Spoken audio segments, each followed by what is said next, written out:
Gray, 15 yards inside the Watford half. Bailey, out to Richardson. Now Reid with a bit of space. Richardson again, left-hand side. Bardsley chasing him back. Early cross from Richardson, deflected by Sinnott. Might come for Gary Stevens, left-footed shot. Graham Sharp with a great chance, it's there! Graham Sharp has scored for Everton. Oh, what a marvellous tonic just before half-time. Gary Stevens made it all possible, forcing the ball forward. And Graham Sharp, whose season has suddenly turned into goals, scores the most important one of his life to put Everton in front with just 8 minutes to go to half-time. On May the 19th, 1984, Everton won their first major trophy for 14 years, the FA Cup at Wembley. 12 months later, they returned to the stadium, seeking their 5th trophy inside a year. The story of what happened at Goodison Park in that period is a football fairy tale, told now by the men who wrote the script and even put it to music.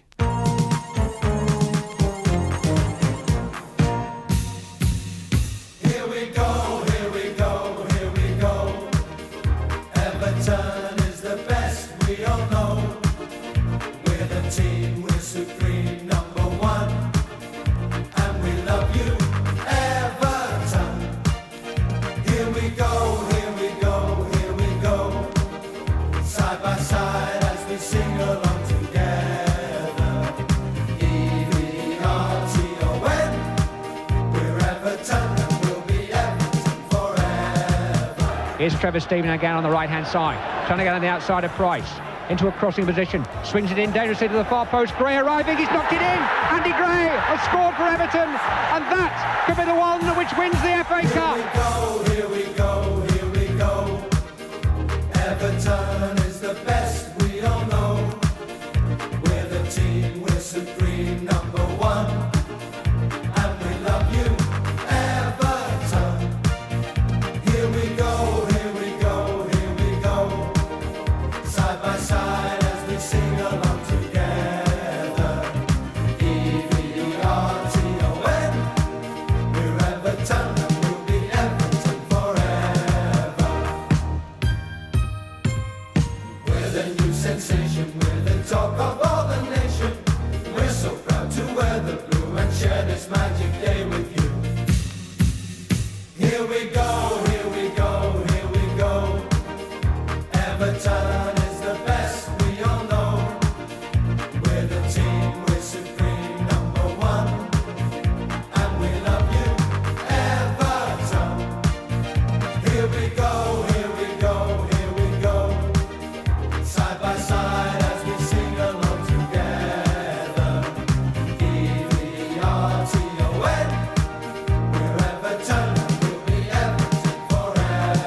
Whistling mouth, that's it.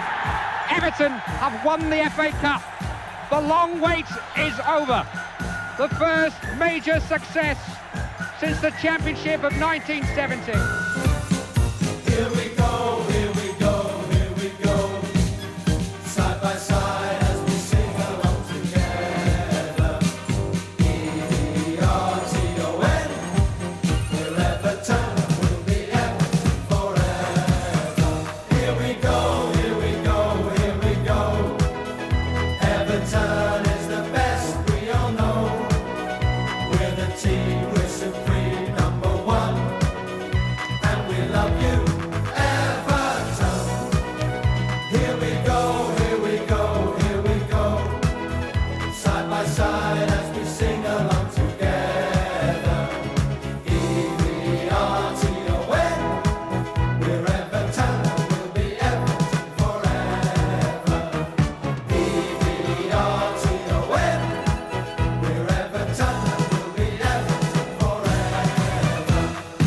But if Everton's cup final triumph was to be the catalyst to a season of further successes, it was crucial they picked up where they left off against the old enemy in the Charity Shield in August. Here's Sharp in space just outside the penalty area, picking up a pass from Kevin Ratcliffe. Great chance, Grobbler saved with the first attempt. Sharp again, Hansen blocked it. Oh, it's gone in off Bruce Grobbler, and Everton are in front. A bizarre goal in the end, because Bruce Grobbler was the last man to touch the ball, although there was nothing at all he could do about it. And is this the beginning of something big for Everton Football Club? Kevin Ratcliffe, for the second time in 3 months, walks up the Wembley steps first, to collect silverware. Collects the charity shield and parades it to those Evertonians who've waited so long for moments like this. And victory all the sweeter this afternoon, because it's Liverpool who stand at the bottom of the steps and watch. Well, Adrian Heath, you were in both the cup-winning and the charity shield-winning teams. How important were those first two trophies for Everton after a 14-year wait? I think from the players, looking back now, I think the FA Cup was the one. I think we finally believed in ourselves that we were a force to be reckoned with. The fact that we'd been, 7 or 8 games before the final, I think, was unbeaten, winning the semi-final, winning the final. And as you say, starting off the next season, beating Liverpool at Wembley, which is like they'd been there 10 and 11 times and generally win there. And for us to go there and really play them off the pitch that day, I thought we played some great football. And to beat the old enemy at Wembley really give everybody a lift. And yet you started the season with a 4-1 home defeat by Tottenham Hotspur. Now, what did that do to your confidence? I think at the time the lads were playing with so much, I don't think it dented it too much, to be honest. I think a lot of the Evertonians perhaps thought that here we go again, because so many times they've been sort of built up that the club are going to do this, and then all of a sudden have it knocked out of them. And then I think the manager and the staff we've got at the moment didn't really allow us to do that. I think we went to the Chelsea game and I remember the manager saying something like, "I don't want to get beat here tonight." And all of a sudden it sort of put kind of tone to the lads, really, that the importance of the game. And I think that was like a little turning point for us. Classy looking pass will pick out Kevin Richardson in the Chelsea penalty area. Richardson with a great chance, 1-0. Kevin Richardson has scored for the Blues. And that is a marvellous tonic for Howard Kendall's men. What a relief. League points at last on August the 31st, because despite Everton's Charity Shield victory, it was Liverpool who had started the title campaign as championship favourites, and the bookmakers' generous quote of 12-1 the Blues looked a realistic one for a week or two. But by the time the Merseyside Giants met again at Anfield towards the end of October, Everton had eased back into the top 6 and were starting to rewrite the history books. Sporting a red cap in this second half, Bruce Grover, as the sun sets behind the Kop end, which Liverpool are now attacking, and already made one breathtaking save from Gary Stevens in this game. Long right-footed clearance, finds Stevens. Here's Reid on the halfway line, back to Stevens again, floated forward with the right foot, singing out Graham Sharp. Lovely first touch, right-footed volley, brilliant goal by Graham Sharp. First blood to the Blues down at the Anfield Road end, and an absolute classic from Graham Sharp. Marvellous goal, Grobbler never saw it. Controlled it with his first touch, high ball played over his head, and then thumped it in on the volley from 20 yards. And now Everton to end the long wait for a victory at Anfield. I think for the lads that was probably one of the highlights of the season, especially the way that Liverpool have dictated sort of football in Merseyside for the last few years. And for us to go there and play really, really well and to beat them with a fabulous goal. I know personally it's one of the highlights of my career, that was, because prior to that game, I'd hardly had a kick, never mind beating Liverpool. I think the main thing was that we went there and played with a lot of flair, and we played with a lot of sort of passion, and I think the supporters suddenly realised that we have got a team to be reckoned with. Do you think you were playing your best football of the whole season at that time, towards the end of October and so on? Yes, I think we were. We played Liverpool, and then we played United, obviously, when we beat them 5, which I think was probably the best team performance of the season. Everybody from 1 to 11 had a great game that day. Olsen on the edge of his own penalty area continues the clearance. Only as far as Mountfield, though. A high one into the box. Sheedy arriving with a header. It's a good one. He scored! Kevin Sheedy, within 4 minutes of his return to the side, gets an absolutely priceless goal for Everton. Headed down to Moses again. Rather loose ball square towards Robson. Seized upon and played skillfully to Moran, but won again by Kevin Sheedy, and Everton are winning so much in the middle of the field. And here's Adrian Heath trying to make capital of it. Sheedy inside the penalty area, 2-0. Absolutely marvellous goal. Kevin Sheedy's second of the game, and Everton have torn Manchester United apart in the opening quarter of this game. Ratcliffe then with a free kick. A high one, in towards the head of Graham Sharp, got a turn on. McQueen away from Heath, then Moses completing the clearance. Only as far as Trevor Stephen, rifled it again. Oh, they've scored again. Adrian Heath makes it 3. And this is a memorable afternoon for all the fans here at Everton. And who's to say they can't win the title now, the way they're playing? Only away as far as Bracewell, though. Square to Stevens, 10 yards outside the penalty area. He's gone past Olsen. Right-footed shot, 4-0. Oh, marvellous finish from Gary Stevens. An Everton free kick, down by the corner flag on the left-hand side. Adrian Heath will take it. Bent in towards Sharp. It's there. 5-0 to Everton. Oh, this is a memorable afternoon for the Blues. By a strange twist of fate, the Cup finalists were drawn to meet again just 3 days later in a Milk Cup third-round tie at Old Trafford, which one former Evertonian will never forget. Stevens again on the right-hand side. Reid once more, square in field of him. Now a chance for Peter Reid to go forward, just outside the box, tried to curl one in, might still come for Trevor Stephen. John Gibbons headed into his own goal, and Everton are in front.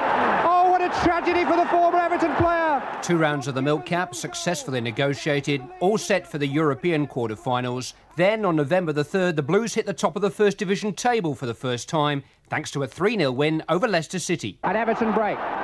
Heath, left-hand side, it's 3 against 3 for a moment. Midway inside the Leicester half, Adrian Heath on the left-hand touchline. Rolled into Kevin Sheedy. Oh, he might still come for Trevor Stephen. Hit the post and got in. And Everton make the long-awaited breakthrough.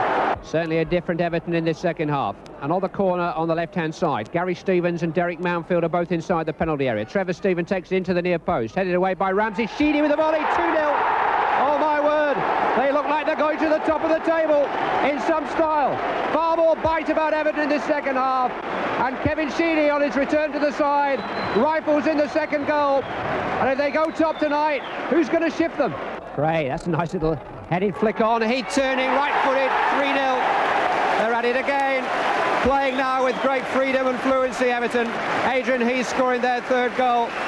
And surely now, Everton will go back to the top of the First Division for the first time in well over 5 years. It could be that the Blues played their best football of the whole campaign in October and November. 10 straight wins in which they scored 26 goals and conceded only 2, adding into Bratislava to University College Dublin on their list of European victims and moving from 8th to 1st in the table.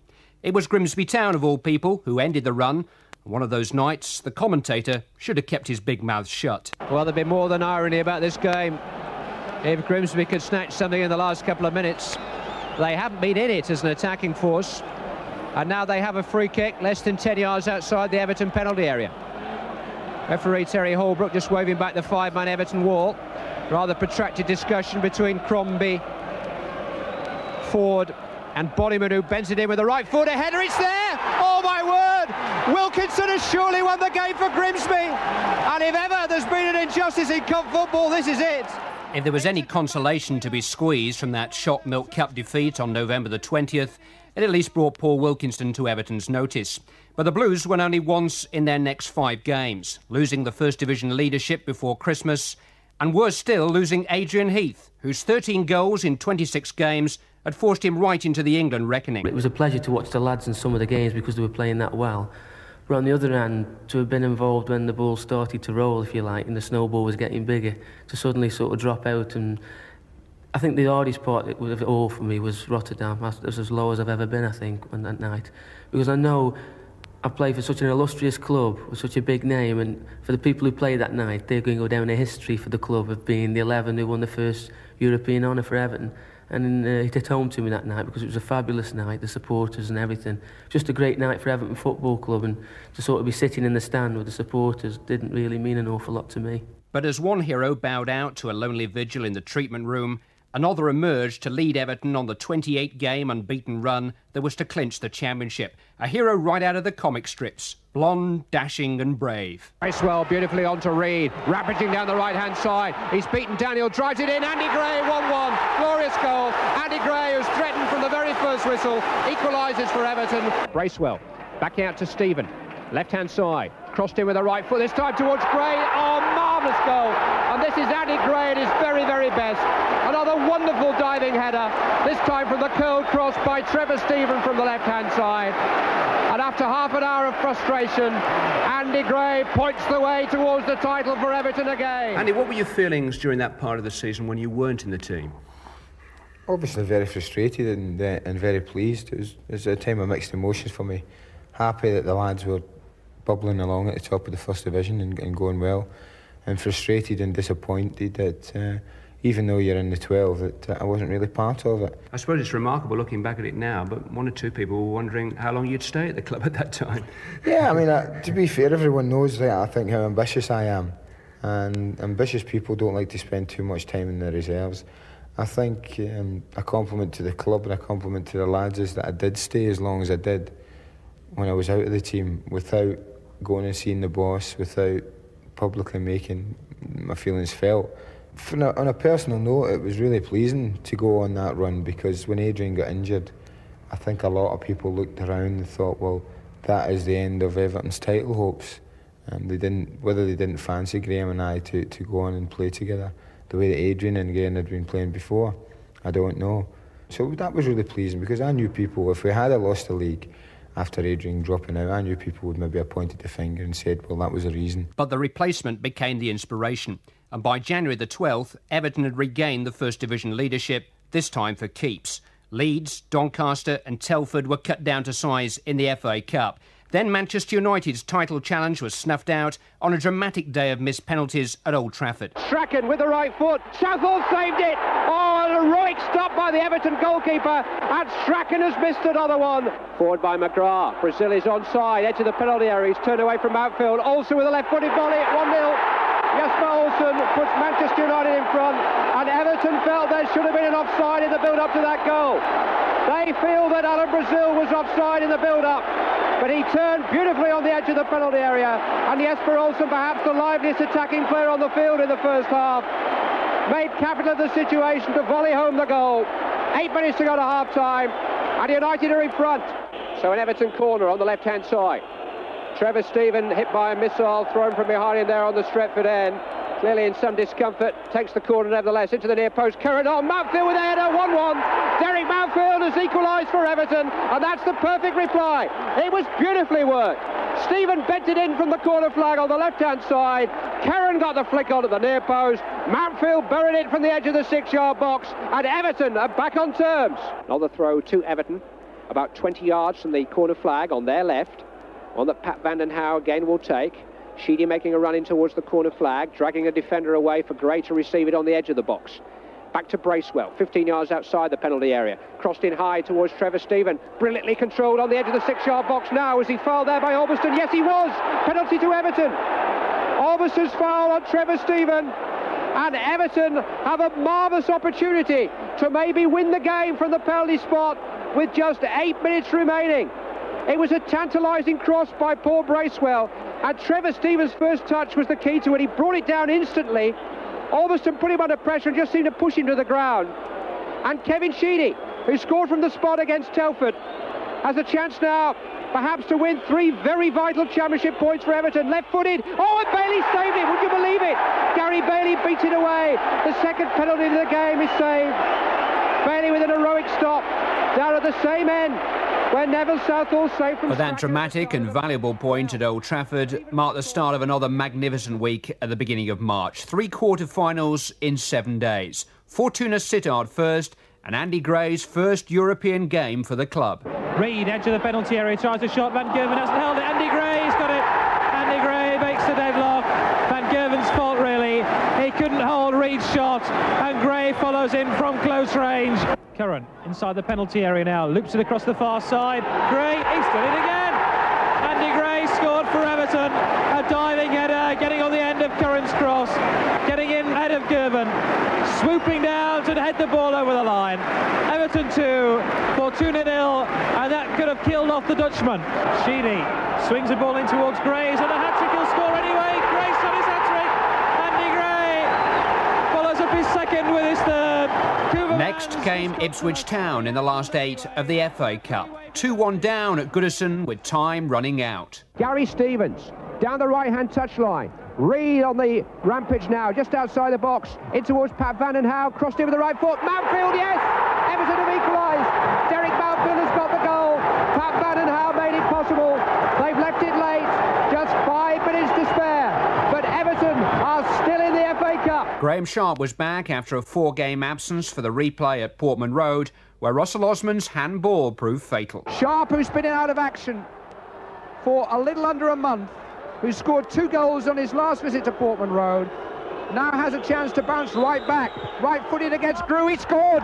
The goalkeeper got a hand to it, but Graham Sharp has put Everton within 15 minutes of the FA Cup semi-final. 2 semi-final places booked, and the title virtually a 2-horse race by the time Everton took a 3-point lead to Tottenham Hotspur on April the 3rd. Southall with another enormous clearance down the field. Miller heads it down. Andy Gray, 1-0! Oh, what a marvellous Marvellous finish by Andy Gray, and what a superb tonic for Everton. 9 minutes gone, a massive clearance by Neville Southall. Miller misjudged it, headed it square, and Andy Gray, first time from 20 yards, thundered a shot past Clemens. And how important a goal will that prove to be in Everton's bid to win back the title? No one really fancied us to stay there the whole season, and we knew we would. I mean, I think that the self-belief at the club was that strong that we felt that we could stay there. Even if we had a couple of hiccups on the way, we felt we could still recover and stay there. Everyone pointed to Tottenham having 10 out of the last 15 games at home and how they would finish the stronger, and Everton would suffer through that. But it was proved the opposite. It was proved that we went on and won important games away from home all the time after that, and Tottenham could continue to drop points at home. But that was probably the turning point, and after that the press, I think, sat down and says, well, this team is probably a bit special, and it's been a long time since anyone's won the league as comfortably as we have this year, and I think that speaks volumes for the calibre of people on the side. Graham Sharp on the edge of his home penalty area clears his lines. Down the field for Trevor Stephen to chase. Mark Bowen, oh, he's been dispossessed by Stephen, who's got a great chance. He's gone round Clemens, he must score, he has done! Trevor Stephen makes it 2-0 for Everton, and that could be the goal which wins the championship. Hoddle takes it short to Perryman. Hoddle again. Turns, clips it in with the left foot. It's a lovely cross, header from Falco, and an astonishing save by Neville Southall. That is the best save I have seen this season. It was a magnificent stop. Falco's header from 3 yards was a bullet, and somehow Southall deflected it over the crossbar. That 87th minute miracle by Neville Southall at White Hart Lane pencilled his name in alongside Peter Reid's on a Footballer of the Year trophy. Everton started April with a 3-point lead.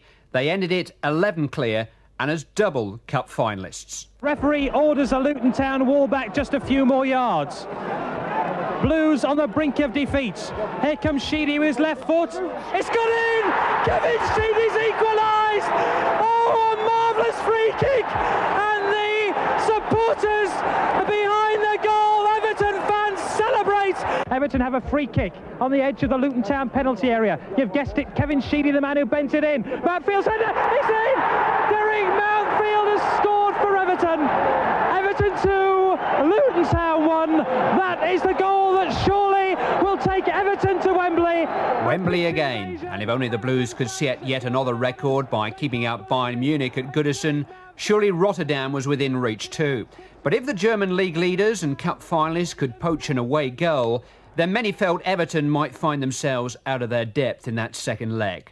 Wrong again. But here's Kürgel now with a chance for Bayern Munich. Edge of the penalty area. Great save by Neville Southall. Hoeneß still has an opportunity. Great chance for him to score, and he has done. And that is the away goal that Bayern Munich have been seeking. And Dieter Hoeneß has scored it. Bounced off Argenthaler. Had a play for an Everton throw.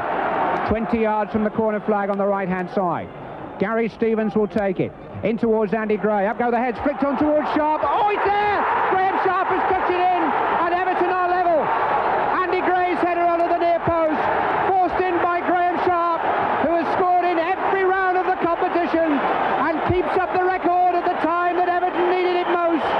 One more and it's Rotterdam. Stevens takes a throw in towards the near post. Faf held it, no he didn't, Gray locked it in, it's a goal! Andy Gray has put Everton in front. Bayern are furious because Faf came for the long throw, felt he was impeded, didn't collect it, but Andy Gray didn't stand around and find out. He thumped it in the back of the net. Celebration time at Goodison Park.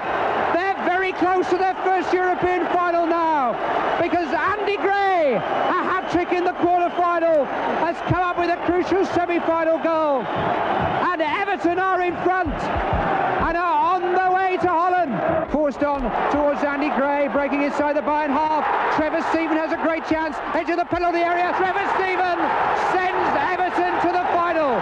3-1 the score on the night. The rest of the story is how Howard Kendall's so-called team of no stars went on to collect medals, awards and international recognition. Late April and the treble was on. And you can tell your grandchildren about this night. Liverpool are there in the European Cup final. Everton are now there in the Cup Winners' Cup final. Sharp, Gray and Stephen the scorers in the second half. The legendary Bayern Munich are beaten. Merseyside rules.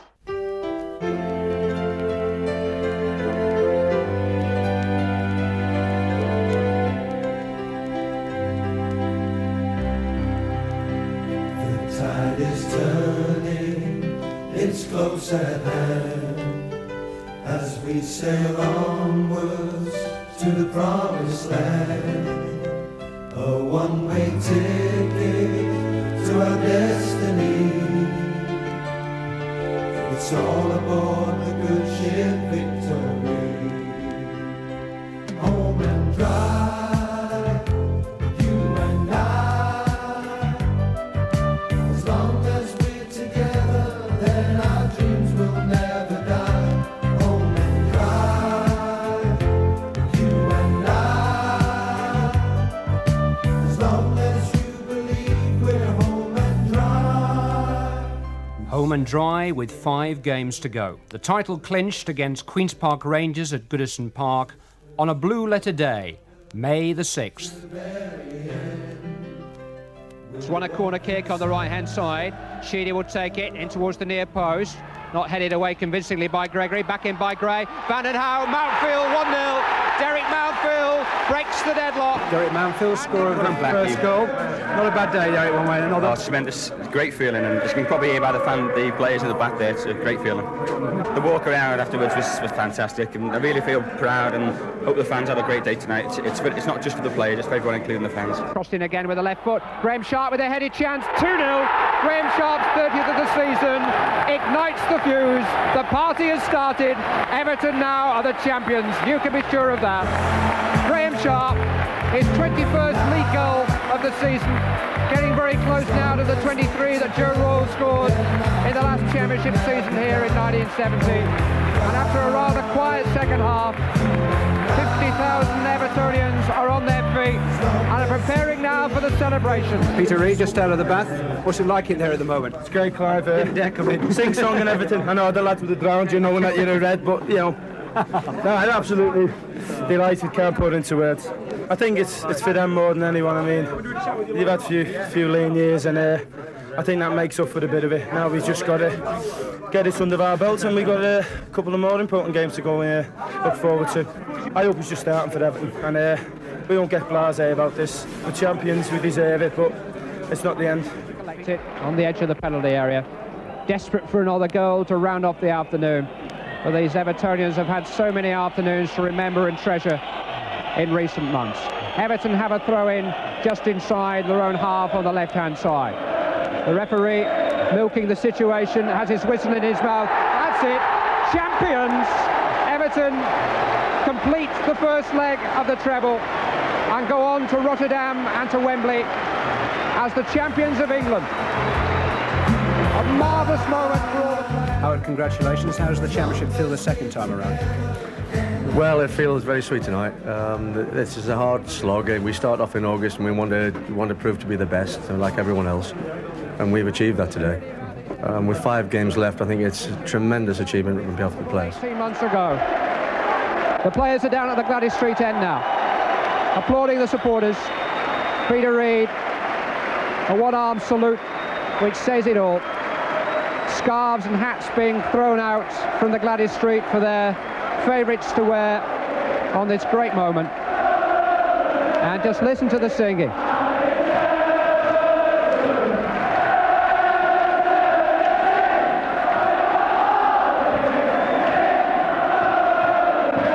Well, greatest team the world has ever seen, I don't know yet.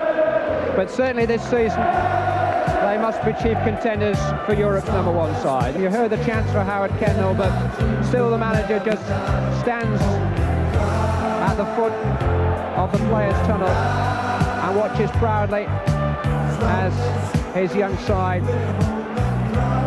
accept the accolades and applause. Is it more satisfying as a manager than it was as a player?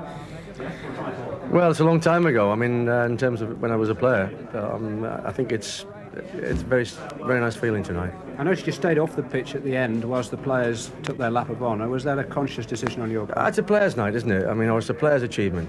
They're the ones that have gone out there and they've done it week after week. We've only sent them out there. How long ago did you sense that this was possible? I felt towards the end of last season we were turning into a very, very good side. I mean, it's taken 4 years for this to happen. I mean, it doesn't happen overnight. You know, we've built something here and it's proved today to be the best. It's all aboard the good ship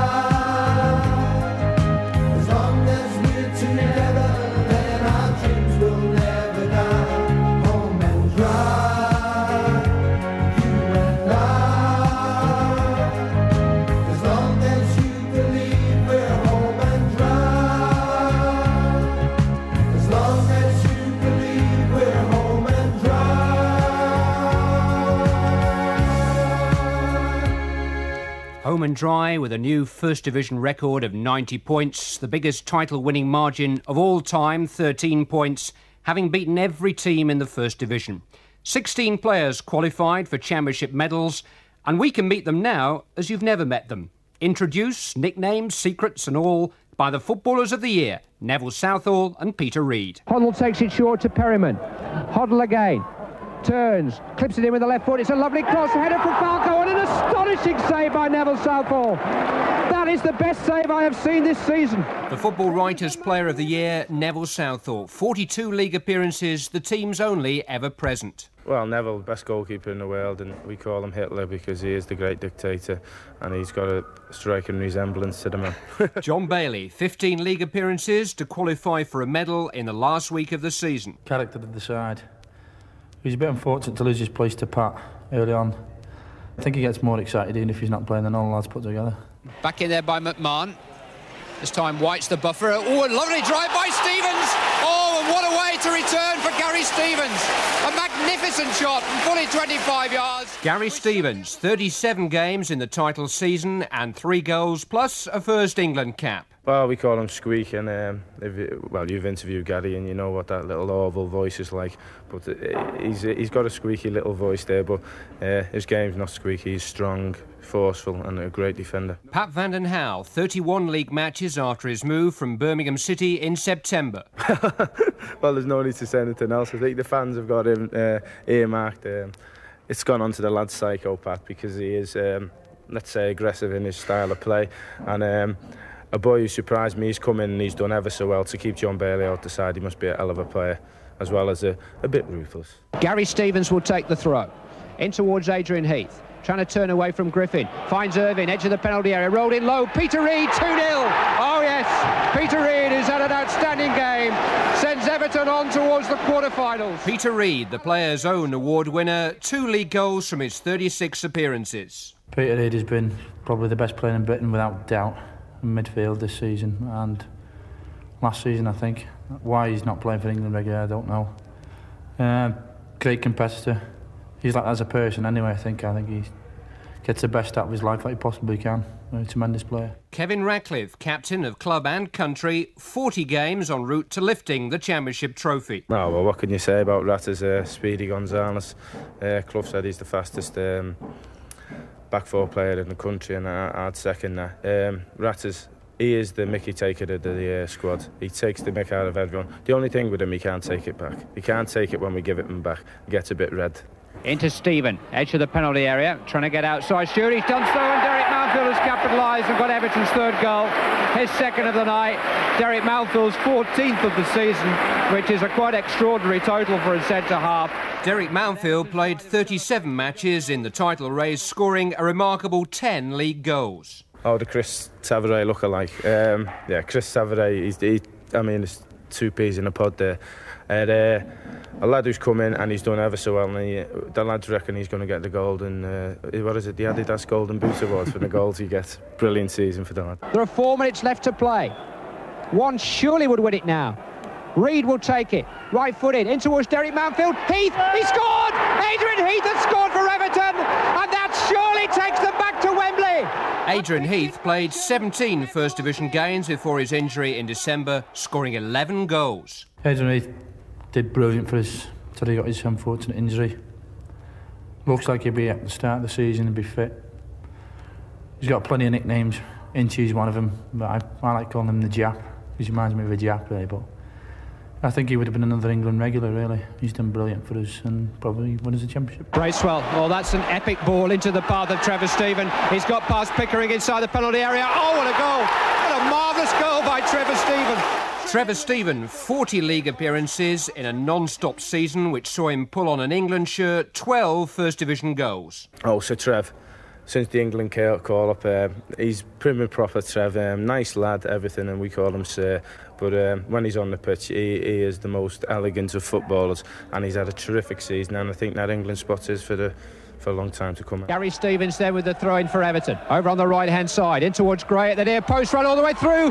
Kevin Richardson has scored. Oh, what a dream return for Everton's Milk Cup semi-final hero, Kevin Richardson. Kevin Richardson scored 4 invaluable league goals in 14 games plus 2 substitute appearances. Kev is probably one of the most underrated players I've ever seen in my life.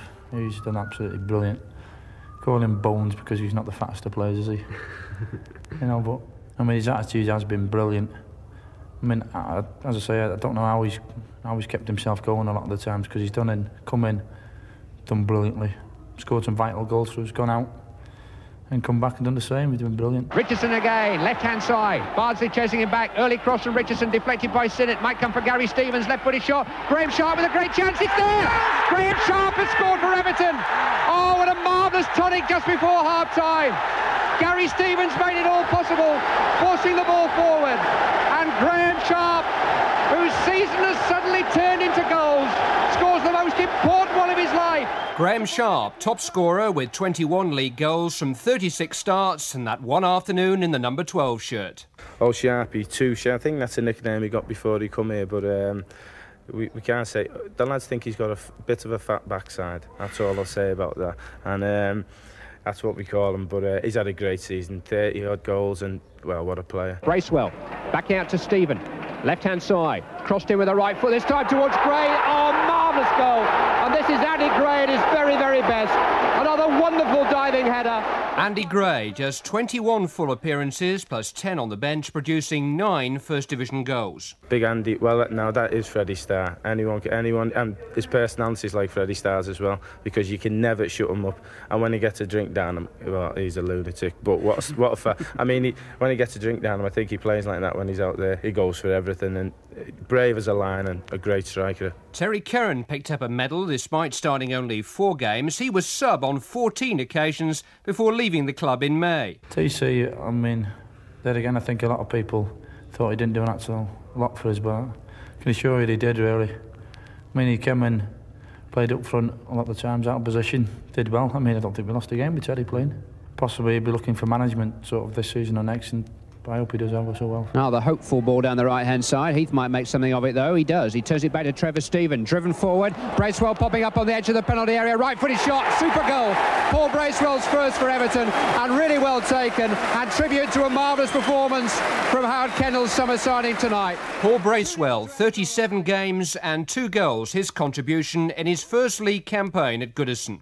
Brace. Well, he hasn't got a nickname, but suffice to say that his card is on automatic pilot to Sunderland, because he's got a girlfriend up there, and we rib him about that more than anything. But it's been a joy playing with him in there, and I'm delighted for him with the England call-up, and that lad'll go on to be a great player. Here's Sharp, on towards Heath. Great chance for Alan Harper inside the penalty area. 1-1. Alan Harper, the substitute, has equalised.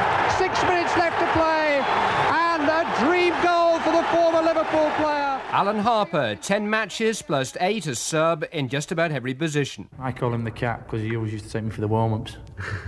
He thinks he's a bit of a keeper, like, and he's a great character.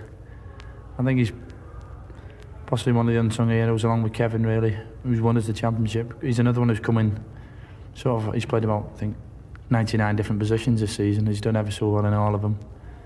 Tremendous player. I think he'd be a regular with somebody else. Bray climbing over shore a little bit, but play going on with Adrian Heath, trying to free Sheedy down the left-hand side. Musker couldn't control it. Sheedy inside the penalty area. Oh, what a brilliant goal by Kevin Sheedy.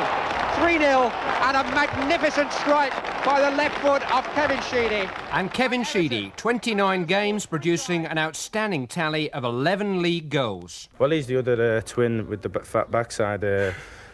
Pinky and Perky, him and Sharpie, and them two have got the weight problems of the team. But while left peg, possibly the best in the country, and we didn't see a lot of Panenkas, but we wouldn't be far off the best in the world. And he's had a great season, scoring goals from midfield, and it's a great lad to have. He'll always get you a goal cover. So now the moment that Goodison Park has been waiting for 15 years, as the trophy which heralds Everton as the #1 team in England is given to their skipper Kevin Ratcliffe and paraded over his head for the Everton fans who've waited so long. Played 42, won 28, drawn 6, lost 8, 4, 88 against 43. Points 90. Everton's first championship for 15 years. 1 down, 2 to go.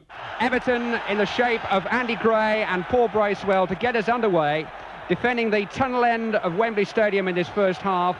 Neville Southall's goal, behind which most... It was at Wembley, the stadium in which it had all begun a year earlier, that Everton's treble bid eventually faltered in the last 10 minutes of their 60th match of the season.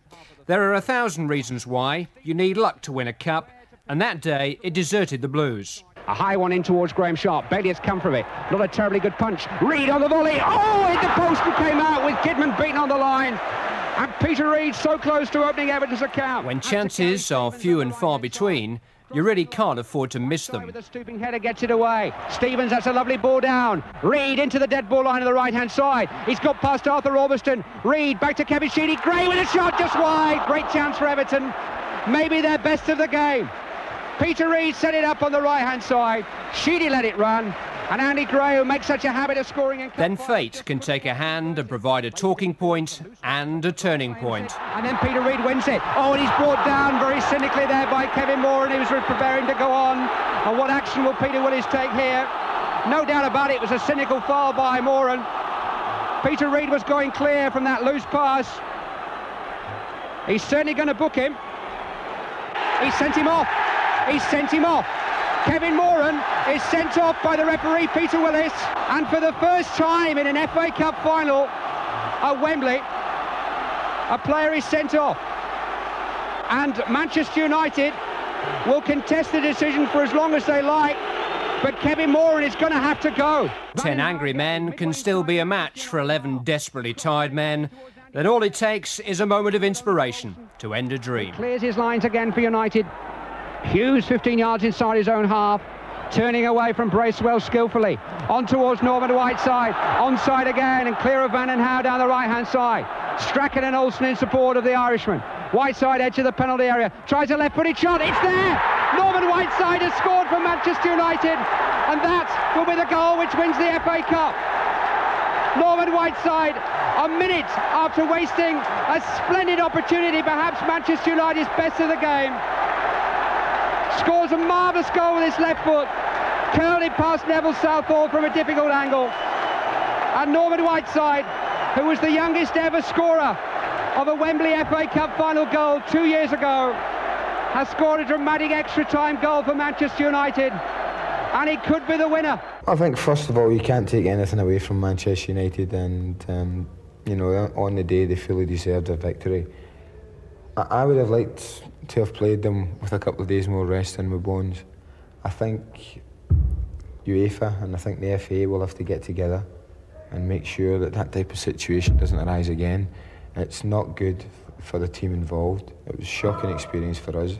I think it's not the fact that you have to play 2 games, but it's the mental pressures of building yourself up for one big European tie, because remember, we were creating history by being the first Everton side to be in a European final. So that carried a lot of mental pressure. But we just look forward now to getting a bite of the cherry, and we feel that with fresh legs and Charity Shield Day that we will prove once again we are the best team in the country. The misery of that humid May afternoon can be avenged one day, and who knows, possibly even forgotten. But the sheer, unbounded joy that Everton's stylish and classy performance in Rotterdam the previous Wednesday evening brought to 25,000 of their supporters in the Feyenoord Stadium, and many, many more listening at home, will never be forgotten. Good night, Vienna.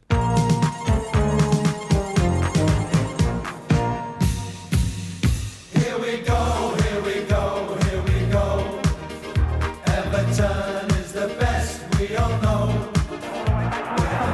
Sharp there first. He's intercepted the back pass. Get back to Andy Gray. 1-0. Andy Gray has scored. Everton are in front. And Andy Gray, the hero of the quarter-final when he scored a hat-trick, the hero of the semi-final against Bayern Munich, could be the hero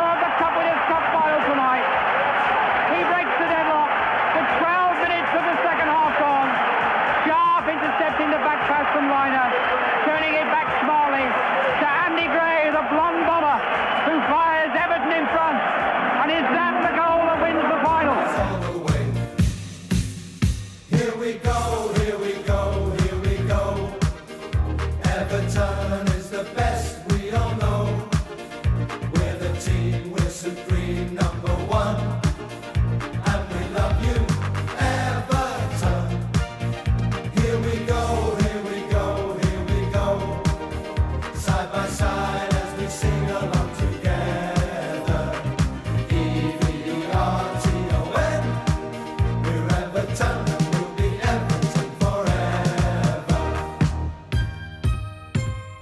We're the new sensation. On this famous balmy night in Rotterdam, the Blues are on the verge of European success for the first time in their long and glorious history. Didi will take the corner kick on the right-hand side, in towards the near post. Oh, he's got his way through! Trevor Stephen has got the second. That surely will win the cup for Everton. Everton, here we go, here we go, here we go. Side by side as we sing along together. E-V-E-R-T-O-N. We're Everton, we'll be Everton forever. Setting up Didi on the edge of the penalty area. 3-1. Perfectly tied. Kevin Didi ties it up for Everton. And on they go to Wembley to meet Manchester United with yet another trophy in their cabinet.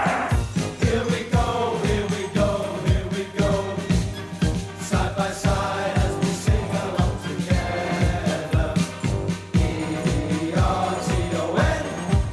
We're Everton, we'll be Everton forever. Here we go. Kevin Ratcliffe becomes the first Everton skipper to lift aloft a major European trophy. He parades it to these supporters who've waited years and years for moments like this. We love you, Everton. Here we go, here we go, here we go. Side by side as we sing along together. E-V-E-R-T-O-N. We're Everton, we'll be Everton forever. E-V-E-R-T-O-N. We're Everton, we'll be Everton forever. I'm a firm believer that now that the club is obviously on the right footing with the players we've got and obviously the staff we've got working for us at the moment. I can't see any reason that if we keep putting the effort in and working as hard as we have done this season, that we won't sort of in the next 5-6 years, however long, be a major force in our game. And I'm sure that come May of the next 3 or 4 years, that Everton will still be involved in either the Championship or Cup finals, or obviously we'll have to wait and see now as regards European football. Think they'll be in for another album next year? I hope so, yeah.